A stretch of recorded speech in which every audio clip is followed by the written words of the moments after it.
This is an order that could change the budget of an entire kingdom with a single dagger. They invested in fear like the hardest currency, and their enemies remembered their signature for a long time. A silent step, a flash of steel, the message that no wall gives a guarantee. Today I'll tell you where the assassins came from, how they financed their network, what really happened during the attempts on Saladin and in the case of Conrad of Montferrat, and what the risk ledger looks like when security becomes a commodity.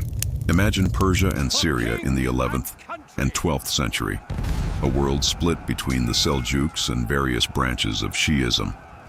On the northern slopes of the Dalam Mountains lies the fortress of Alamut. In the year 1090 it is taken over by Hassan-i Sabbah. He does not build a mass army, he does not levy gigantic tributes, he does not march across deserts. Instead, he builds a network, small and loyal cells, excellent intelligence, discipline, and a simple operating model. Fixed costs, low, return on investment, counted not in loot, but in influence. A single precise strike can shift the entire political layout, like a payout from a royal treasury in the middle of a war. Their method is a project, with a beginning and an end, like a well-written contract. First reconnaissance, who actually decides, whose signature closes the gate, who summons reinforcements, then risk accounting, where the target feels safe, which entrance is guarded the worst, what their daily rhythm looks like, and finally, execution, instead of an arrow from afar, close distance, witnesses, a symbol. The attack was meant to be visible, because it was meant to be a communique. Rulers started sleeping in armor, changing parade routes, tripling the guards. It was a theater of influence, and at the same time, cold bookkeeping, minimal input, maximal effect. The most recognizable sign was often not a corpse, but a dagger and a letter left on a pillow. It worked like an insurance policy. Pay the premium in the form of peace for our community, and everything will be fine.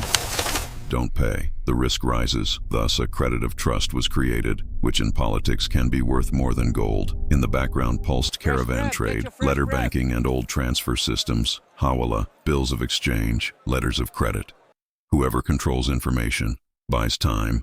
Whoever cuts a supply chain raises the price of negotiations. The fidā'īs, the operatives, were recruited carefully.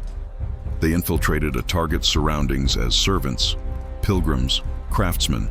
They learned languages, customs. They spotted signals others did not see, and then they stood 2 steps from the target and finished the job with a calm, repeatable movement. They did not act like madmen. They were a tool of strategy, and when a threat and a show of force bought a better price for peace, instead of blood, they left a blade within sight. That was also an audit of information. What is more profitable for the other side? Stubbornness or conversation? In Syria, a second pillar grew, Masyaf. Their power was taken by Rashid ad-Din Sinan, called by the Crusaders the Old Man of the Mountain. Sometimes he sent letters to Christian rulers, sometimes he discreetly collected protection money from neighbors, and sometimes he left a trace so delicate that no one but the addressee knew where the gust of wind came from. His policy was constant negotiation, calculated coldly.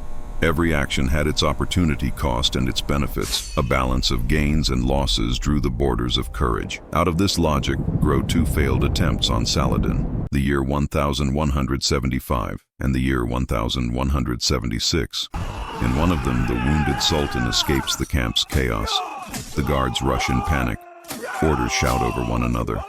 And although the target survives, the effect works. After such attempts, a truce emerges. Like after buying a policy, you pay a risk premium to buy peace, because the bigger war is being fought elsewhere. It was not a capitulation by either side, rather crisis management in a world where every day of delay could cost a fortune. And then comes the case of Conrad of Montferrat, the year 1192. A street in Tyre, a crowd, 2 men dressed as monks, a flash of steel and a cry that parts the human wave. Who ordered it? The list of suspects is long, and hard evidence is scarce. It's worth seeing this episode through the filter of finance. A throne is not only a crown, it's access to treasuries, to state credit, to the liquidity of alliances. A single decision by a new ruler could shift budgets across the edge of seas. When the stakes are that high, simple answers vanish. Around the assassins grew the myth of hashish eaters, gardens of delight and drugged warriors. It sounds cinematic. But when you break the chronicles into parts and make an honest audit, you see it's largely a label given by enemies, and later embellished by travelers' imagination. Instead of narcotics, we have discipline, training, a network of informants, and a long memory of debts of gratitude. Instead of fantasy, a methodical system of work, which today we would call a professional special operation. Let me pause the story for a brief moment. If you value cinematic reconstructions and rigorous source audits, you can simply help fund a few more minutes of animation and sound. Details and a support link are in the description. Every single coin means another day of work on visuals and sources. Thank you. Now, back to the story. The assassins' strength came from asymmetry. Their opponents invested in walls, garrisons, massive infrastructure projects that devoured capital and maintenance costs. The assassins answered with a needle, with information, with the movement of people, with a single decision in the most sensitive place. In the short term, it yielded an extraordinary effect. But in the long term, the question of foundations returns. A network needs time, trust, and a secure back office. When the sky storms over all of Persia, even the best risk model begins to wobble. In the middle of the 13th century, Hülegü approaches. The states of the region fight for breath, and the Mongols' drums carry like a storm. The Nizari fortresses, Alamut, Lamasar, and other mountain nests were a pride and a symbol. But when they met the siege machine, the new logistics, the supply trains of the age, they became an expensive construction without financing. When you cut the inflow of people, of food and timber, when the enemy burns the lands around, and gives no moment to rebuild, every wall eventually stops making sense. This is not a legend about unassailable castles. This is the accounting of war, lack of liquidity, lack of support, slow bankruptcy. Does that mean the entire phenomenon of the assassins is just a footnote? No. Its core remains.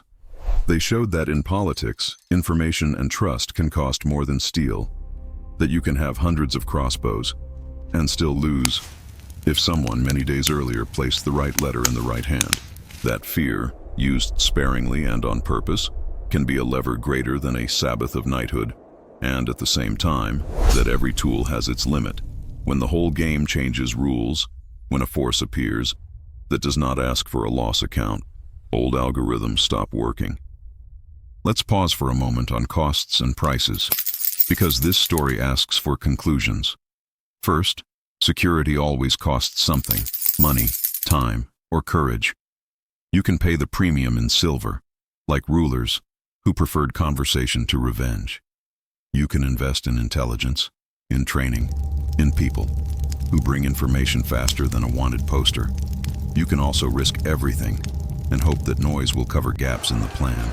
Second, the best policy is not a wall, but trust. Political banking rests on a credit of trust, not on beautifully forged gates.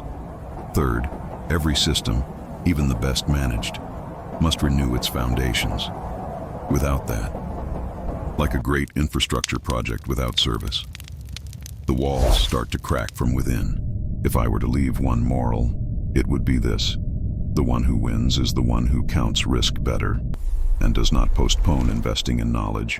Trust is currency, information is capital, and fear only a lever. Without the first two, the third snaps in your hands like a dried stick. The history of the assassins is therefore not a tale about killers, but about the costs and prices of power, about how small decisions of a narrow network can overturn the profit and loss balance of entire states, and about how when the time of advantage passes, you must have a plan for tomorrow. Otherwise, every fortress, every treasury, and every myth ends like unpaid bills. And if you're curious what the other side of that currency looks like, the fee for peace paid directly, without a knife. See how Paris in the year 845 bought itself silence with the silver Danegeld. It's a story about a city that survived not by the sword, but by silver. The same laws worked there too. Negotiation, opportunity cost, and the hard calculation that sometimes it's better to pay today to still have something to fight for tomorrow. If this film was valuable to you, support us financially and become our patron. Details and a link are in the video description. And if today you can't chip in even a single coin, you'll still help a lot. Subscribe to the channel. Leave a thumbs up and a short comment. That really pushes the Trails of Time further. Thank you. And now I've got something special.